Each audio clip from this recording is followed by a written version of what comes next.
Hello dear students, welcome to Assam Board Academy. আজি আমি তোমালোকৰ ক্লাছ 10ৰ মেথমেটিক্সৰ যি পুনৰ আলোচনা আছে পুনৰ আলোচনাৰ প্ৰথম চেপ্টাৰটি দি আছে সমানুপাত ইংলিছত কোৱা হয় প্ৰপৰশ্যন এই চেপ্টাৰটিৰ আমি কুৱেশ্যন এনসাৰবিলাক কৰিম সো তোমালোক অনুশীলনী যেটো দিয়া আছে R1 প্ৰথম কুৱেশ্যন দিয়া আছে তলৰ কোনটো অনুপাত একোটা সমানুপাত হ'ব MCQ এটো দিয়া আছে চাৰিটা অপচন আছে চাৰিটা অপচনৰ পৰা কোনটো অপচন ৰাইট হ'ব এটা আমি বিচাৰি উলিয়াব লাগে সো তোমালোক চোৱা সলিউশন কেনেকৈ কৰা হয় তোমালোকৰ এটা কথা মনত ৰাখিবা যে এইবিলাক কোৱেশ্যন হুবহু তোমালোকৰ পৰীক্ষাত আহে সো লিখি লৈছো এক্সাৰসাইজ R1 কুৱেশ্যনটো এতিয়া আমি লিখি লও তোমালোক চোৱা প্ৰথমতে অপচন দিয়া আছে 12:21 আৰু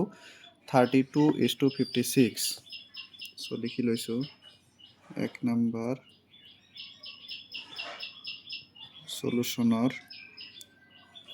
A number MCQ অৰ্থাৎ অপশনটো শুদ্ধ হয় না নহয় দিয়া আছে 12:21 আৰু 32:56 সো কেনেকৈ কৰা হয় তোমালোক চোৱা মনোযোগৰে চাবা ফাৰ্স্ট এটা আমি ভগ্নাংশত পৰিণত কৰি লম কনভাৰ্ট কৰি লম সো 12 ওপৰত যাব 21 তলত আহিব যদি আমি এটা কটাকটি কৰো তেতিয়া কি হ'ব 3 দি যদি কাটো 3 দি যাব 12 4 বাৰ আৰু 3 দি 21ক যাব 7 বাৰ সো অটোমেটিক্যালি কি আহিল ভগ্নাংশটো আমাৰ 4/7 আৰু যদি আমি এই অনুপাতটো যদি ভগ্নাংশত পৰিণত কৰো তেতিয়া কি হ'ব 32:56 আছে সো কি হ'ব 32 ওপৰত যাব আৰু 56 তলত থাকিব যদি আমি 8 দি ডিভাইড কৰো 8 দি ডিভাইড কৰিলে 32ক যাব 4 বাৰ তোমালোক জানা 8 4 গুণ 32 আৰু যদি 56 অর্থাৎ 56 যদি আমি কাটো 8 দি 8 7 গুণ 56 হয় সো তোমালোক চোৱা যে দুইটা অনুপাত ভগ্নাংশত আমি কনভাৰ্ট কৰাৰ ফলত দুইটা মিলি গৈছে দুইটা কি হৈছে 4/7 সো লিখিবা কি এতেকে এইটো এটা সমানুপাত হয় নাইবা সমানুপাতত আছে সমানুপাতত আছে বা থাকিব so correct option is a so তোমালোক চোৱা যে ইয়াৰে কাৰেক্ট অপশনটো এ হ'ব তাৰ পাছত তোমালোক কোৱেশ্চন নাম্বাৰ 2 চোৱা কি কৈছে তলৰ কোনবোৰ সংখ্যা ক্ৰমে সমানুপাতত থাকিব মানে কোনবিলাক সংখ্যা সমানুপাতত থাকিব সো আমি এবাৰ 2 নম্বৰ কৰিম 2 নম্বৰ সলিউশন চাবা প্ৰথমতে আমাক দিয়া আছে এ নাম্বাৰ যেটো MCQ অপশন দিয়া আছে 2,6,6,8 যে কোনো অনুপাত বিলাক চাৰিটা যদি সংখ্যা দিয়া আছে সেইবিলাক সমানুপাতত আছে নে নাই অৰ্থাৎ থাকিব নে নাই হেটো টেস্ট কৰাৰ এটা মেথড আছে আৰু সেই মেথডটো হৈছে সাপোজ ইয়াতে চাবা A B C D চাৰিটা নাম্বাৰ আছে সো তেতিয়া আমি A into D অৰ্থাৎ AD অৰ্থাৎ A আৰু D এৰ পূৰণফল যদি B আৰু C এৰ পূৰণফলৰ যদি সমান হয় তেতিয়া হেটো অৰ্থাৎ সেই চাৰিটা সংখ্যা সমানুপাতত থাকিব সো এটা আমি টেস্ট কৰিম এই মেথডৰ দ্বাৰা সো এটো A হ'ব এটো B হ'ব এটো C এটো D হ'ব সো ফার্স্ট কি হ'ব নিয়ম মতে A into D A আৰু D এর মান কি আছে এটো A হ'ব A এর জায়গাত 2 পূরণ D এর মান আছে 8 সো এটো কি হ'ব 2 8 গুণ 16 নেক্সট থাকিল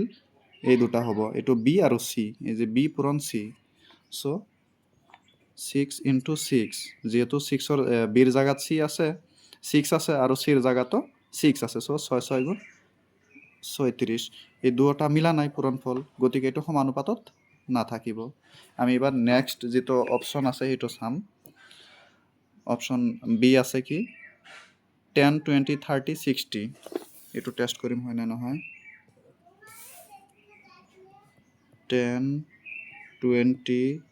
30 আৰু আছে 60 সো এবাৰ আমি পূৰণফল কেইটা উলিয়াই লম ফাৰ্স্ট আহিব এই দুটাৰ পূৰণফল A আৰু D A আৰু D এৰ যদি পূৰণফল কৰো 10 পূরণ 60 সমান সমান কি হ'ব 0 আছে দুটা 1 6 গুণ 6 600 হ'ব এটো আছে A into D আৰু B পূরণ C আছে কি 20 into 30 2 3 গুণ 6 আৰু 0 আছে দুটা নিশ্চয় এইটো মিলি গৈছে চ' এইটো এটা এই চাৰিটা সংখ্যা সমানুপাতত থাকিব চ' তোমালোক চোৱা যে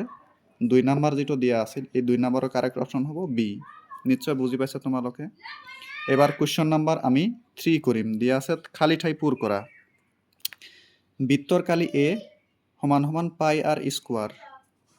চ' ফাৰ্স্ট তোমালোক জানি লোৱা যে সাপোজ এইটো এটা বৃত্ত হয় বৃত্তৰ ইয়াৰ পৰা এইখিনি কোৱা হয় r অৰ্থাৎ ব্যাসাৰ্ধ বুলি কোৱা হয় বৃত্তৰ যি কালি আছে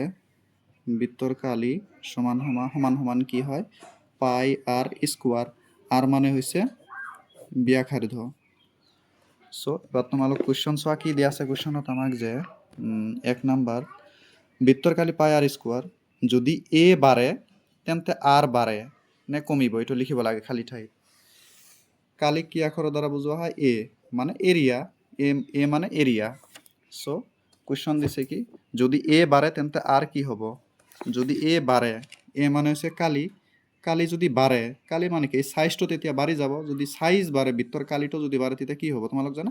r এর মানটো কি হবে বাড়িব সো 1 নাম্বার অপশন হবে কি ইয়াতে বাড়ে নাইবা বাড়িব আর যদি r কমে তেন্তে এর মান কি হবে যদি r এর মান এই যে তোমালোক সোয়া যে r এর মান যদি কমাই দিও এইফালে আহিলে কি হবে বৃত্তটো নিশ্চয় সৰু সাইজৰ হ'ব সাপোজ এইখিনি যদি আমি কমাই আনো তেতিয়া বৃত্তৰ সাইজটো সৰু হ'ব তেতিয়া কি কালিও কমিব সো ইয়াতে কি হ'ব কমে নাইবা কমিব সো